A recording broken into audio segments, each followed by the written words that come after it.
नमस्कार विद्यार्थियों, पौधार ग्रुप ऑफ एजुकेशन में आप सभी का हार्दिक अभिनंदन है। आज अपन यहाँ पढ़ेंगे महाद्वीप और महासागरों की उत्पत्ति के बारे में। महाद्वीप और महासागरों की उत्पत्ति कैसे हुई, किस प्रकार हुई, इसके संबंध में अलग अलग विद्वानों का अलग अलग मत है।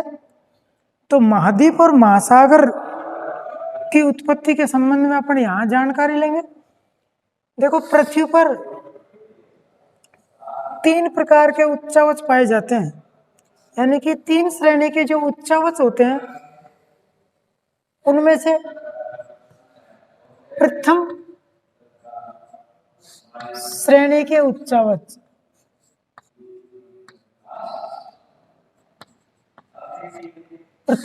के जो उच्चावच हैं वो है विद्यार्थियों महाद्वीप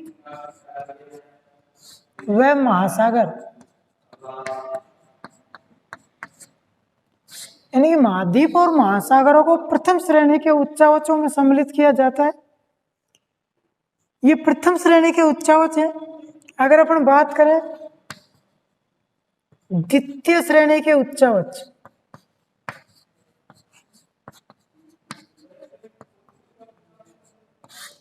तो द्वितीय श्रेणी के उच्चावचों में पर्वत, पठार, मैदान आदि को सम्मिलित किया जाता है। और जो तृतीय श्रेणी के उच्चावच हैं,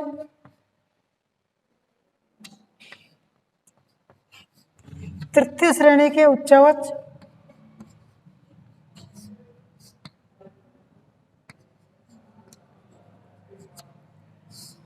तृतीय श्रेणी के उच्चावचों का मतलब है कि पर्वतों में, पठारों में, मैदानों के अंदर जो स्थल आकृतियां होती हैं उनको तृतीय श्रेणी के उच्चावच में रखते हैं। जैसे डेल्टा, घाटी, गार्ज, कैनियन,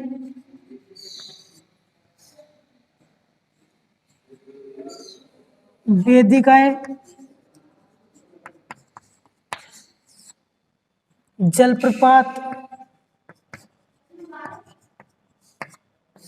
ये सब जैसे घाटी है, गार्ज है, जलप्रपात है, वेदिकाएं, ये सब तृतीय श्रेणी के उच्चावचों में देखने को मिलते हैं। इस प्रकार पृथ्वी पर 3 श्रेणी के उच्चावच पाए जाते हैं। तो महाद्वीप और महासागर प्रथम श्रेणी के उच्चावच है।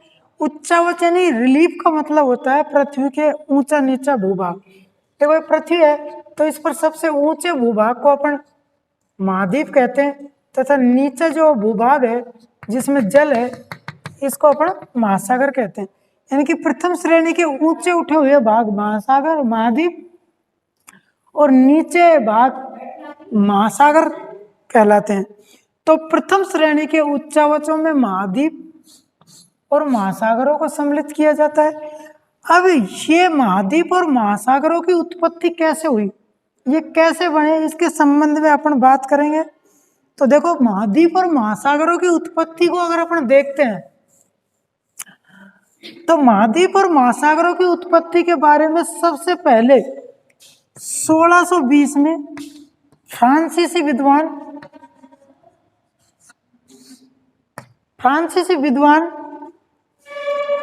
बेकन ने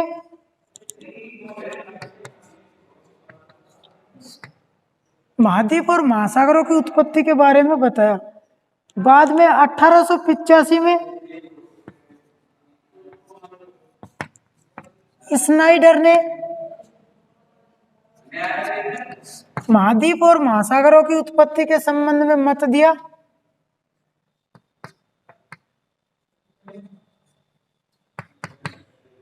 फिर 1910 में एफ.जी. टेलर ने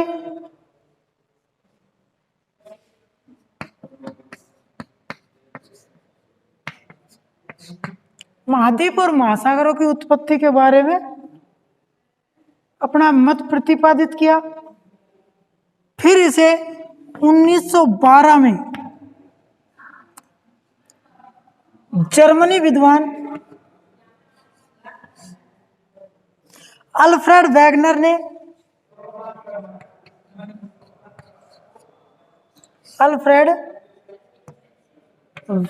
ने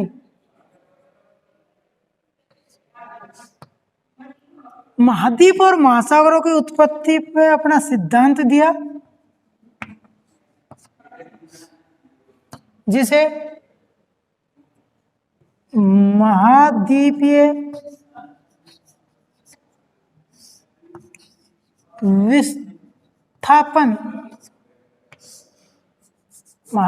विस्थापन सिद्धांत कहा जाता है। यानी कि महाद्वीपीय विस्थापन सिद्धांत का जो प्रतिपादन किया था उसको अल्फ्रेड वैगनर ने 1912 में प्रतिपादित किया था। महाद्वीपीय विस्थापन से संबंधी बात फ्रांसीसी बेकन ने 85 में, स्नाइडर ने 1910 में, एफ.जी. टेलर ने इसके संबंध में कुछ बात बताई, लेकिन इसको सिद्धांतिक रूप से प्रतिपादित करने का श्रेय जर्मनी क्लाइमेटोलॉजिस्ट यानी जलवायु वेता अल्फ्रेड वैगनर को दिया जाता है। वैगनर एक जलवायु वेता था।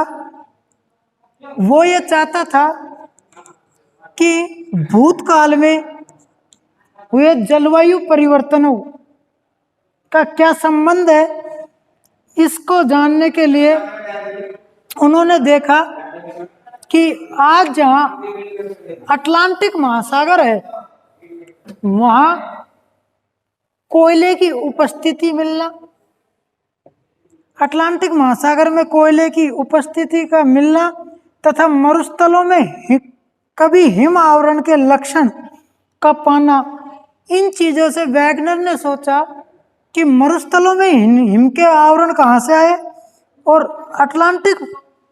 अंटार्कटिक महाद्वीप में कोयले की उपस्थिति के कारण वैगनर के दिमाग में विद्यार्थियों दो बातें सामने आई। वैगनर के सामने दो बातें जो आई, उनमें से पहली बात थी कि जलवायु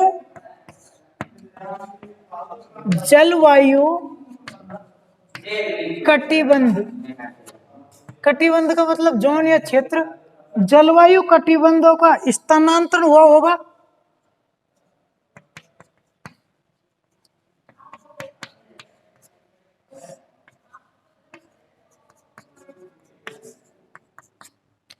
यानी कि जलवायु कटिबंध बदले होंगे या स्थानांतरण हुआ होगा। स्थल भाग स्थिर रहा होगा, स्थल भाग स्थिर रहा होगा। यानी कि पहली जो बात है वो वैगनर के मस्तिष्क में ये आई कि जलवायु कटिबंधों का तो स्थानांतरण हुआ है और जो अपना स्थल भाग है ये स्थिर यानी एक ही जगह रहा होगा, जिससे मरुस्थलों में हिम के आवरण मिले हैं और अंटार्कटिका में कोयले के अवशेष मिले हैं। उसके दिमाग की जो दूसरी बात थी वो ये थी कि जलवायु कटिबंध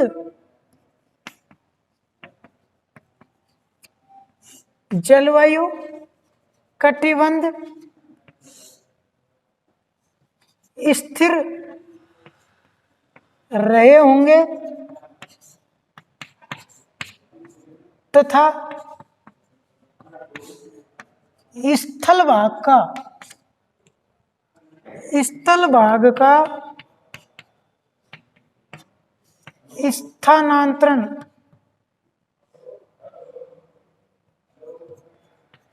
स्थानांतरण हुआ होगा। यानी कि दूसरी बात यह आई कि जलवायु कटिबंध अपनी जगह स्थिर रहे और स्थल भाग का क्या हुआ, स्थानांतरण हुआ। तो वैगनर ने अपने सिद्धांत के लिए इस दूसरे विकल्प को चुना। यानी कि वैगनर ने अपना काम या सिद्धांत में इस बात पर बल दिया कि जलवायु कटिबंध तो स्थिर रहे और स्थल भाग का स्थानांतरण हुआ होगा। तो वैगनर ने अपने इस विकल्प को चुना और अपना परिकल्पना का आधार बनाया कि कार्बोनिफेरस युग में, अपने सिद्धांत में बताया कि कार्बोनिफेरस युग में संपूर्ण स्थलखंड एक था तथा संपूर्ण जलीय भाग एक था। यानी कि यहां इसको समझना होगा आपको कि संपूर्ण ये जो पृथ्वी है इसमें संपूर्ण स्थल भाग वो एक था और इसके चारों तरफ जो जलीय भाग है वो एक था। यानी कि ये बात है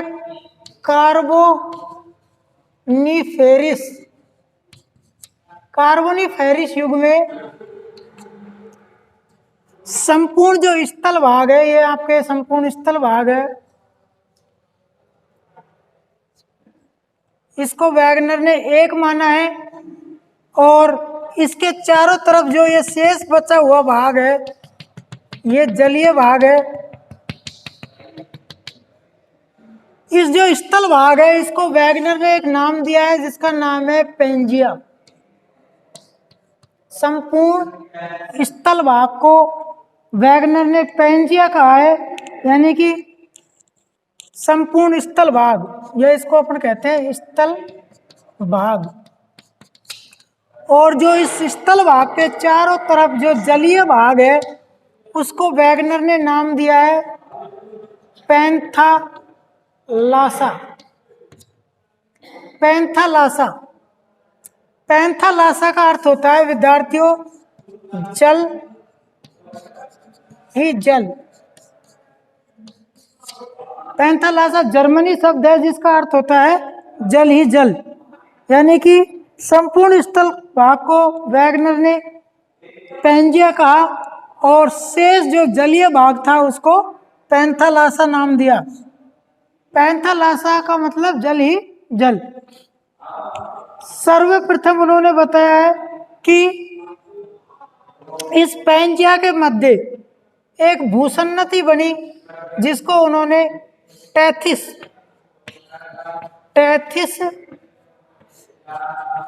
भूसन्नति नाम दिया। यानी कि पेंजिया के यहाँ एक भूसन्नति का निर्माण हुआ और इस भूसन्नति को उन्होंने टैथिस भूसन्नति नाम दिया। इस टैथिस भूसन्नति के दोनों तरफ जो ये क्षेत्र थे इसमें इस क्षेत्र को उन्होंने अंगारालैंड यानी कि पेंजिया का उत्तरी भाग, पेंजिया के उत्तरी भाग को अंगारालैंड नाम दिया तथा पेंजिया के दक्षिण भाग को इस टैथिस भूसन्नति के दक्षिणी जो स्थल भाग है उसको गोंडवानालैंड नाम दिया।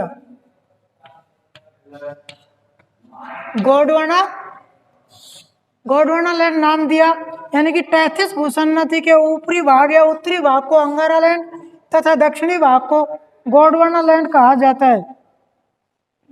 कालांतर में इनमें क्रमशः विखंडन या विखंडित भाग होते गए तथा विषुवत रेखा के पश्चिम की ओर प्रवाह से महाद्वीपों की वर्तमान स्थिति बनती गई। यानी कि धीरे धीरे इन महाद्वीपीय भाग का विखंडन होने लगा और जो पेंजिया है वो अनेक भागों में टूटकर वर्तमान महाद्वीपों के रूप में स्थित हो गया।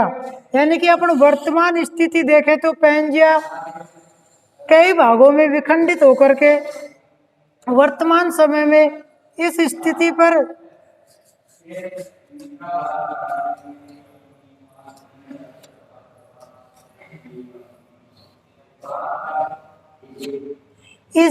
पर आके देखा है कि ये वर्तमान महाद्वीपीय भाग इस तरह आपको नजर आएंगे।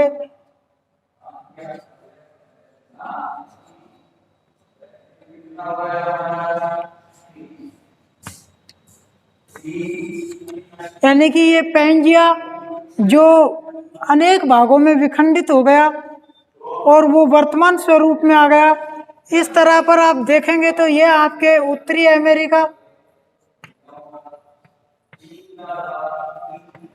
ये आपके दक्षिण अमेरिका, ये आपके यूरेशिया, ये आपके अफ्रीका, ये आपके ऑस्ट्रेलिया, ये आपके मेडागास्कर, और ये आपके अंटार्कटिका।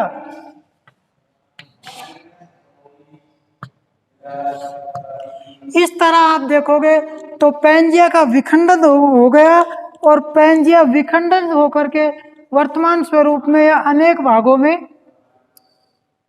विभक्त हो गया। अब वैगनर ने अपने सिद्धांत में विद्यार्थियों बताया है पैंजिया के विखंडन के कारण कि कोई भी वस्तु अपने आप में विखंडित नहीं होती, उसको विखंडित करने के लिए कुछ ना कुछ बल होने चाहिए। तो किन बलों के कारण पैंजिया का विखंडन हुआ है, उन बलों का को यहाँ वैगनर ने अपने बताया कि महाद्वीपों के विस्थापन में या प्रवाह में निम्नलिखित दो बलों को वैगनर ने महत्वपूर्ण माना है, जिनमें से पहला है गुरुत्वाकर्षण बल। गुरुत्वाकर्षण बल, गुरुत्वाकर्षण बल को इसने उत्तरदायित्व माना है। इस गुरुत्वाकर्षण बल को ही प्लावनशील बल भी कहते हैं। और दूसरा जो महत्वपूर्ण बल इन्होंने विखंडन के लिए बताया है, वो बताया आपके ज्वारीय बल। यानी कि वैगनर ने अपने सिद्धांत में महाद्वीपों के प्रवाह या विस्थापन के लिए दो बलों को उत्तरदायी माना है, जिसमें पहला है गुरुत्वाकर्षण बल और दूसरा है आपके ज्वारीय बल। और साथ में वैगनर ने यह भी बताया है कि भूमध्य रेखा की ओर महाद्वीपों का विस्थापन हुआ है, जैसे ऑस्ट्रेलिया, मेडागास्कर और अंटार्कटिका का। यानी कि इनका भूमध्य रेखा की ओर जो विस्थापन हुआ है, ये हुआ है आपके गुरुत्वाकर्षण या प्लावनशील बल के कारण। तथा जो पश्चिम की ओर उत्तरी अमेरिका और इनका पश्चिम की ओर जो विस्थापन हुआ है, इसका कारण है ज्वारीय बल। यानी कि भूमध्य रेखा की ओर विस्थापन का कारण है प्लावनशील या गुरुत्वाकर्षण बल, तथा पश्चिम की ओर उत्तरी अमेरिका और दक्षिण अमेरिका का इनका जो विस्थापन हुआ है पश्चिम की ओर हुआ है, इसके लिए उत्तरदायी बल माना है उन्होंने, वो माना है ज्वारीय बल को। यानी कि वैगनर ने अपने सिद्धांत में दो बलों को महत्वपूर्ण माना है, एक तो गुरुत्वाकर्षण बल और दूसरा ज्वारीय बल। यानी कि मेडागास्कर, ऑस्ट्रेलिया, अफ्रीका ये भूमध्य रेखा की ओर विस्थापित हुए हैं, इनके लिए गुरुत्वाकर्षण बल महत्वपूर्ण रहा है, और उत्तरी अमेरिका और दक्षिण अमेरिका का पश्चिम की ओर विस्थापन के लिए ज्वारीय बल सबसे महत्वपूर्ण हुआ है। अब विद्यार्थियों, वैगनर ने महाद्वीपीय विस्थापन के पक्ष में कुछ प्रमाण दिए हैं। इन प्रमाणों का अध्ययन अपन करेंगे अगली वीडियो में। आज के लिए इतना ही, धन्यवाद।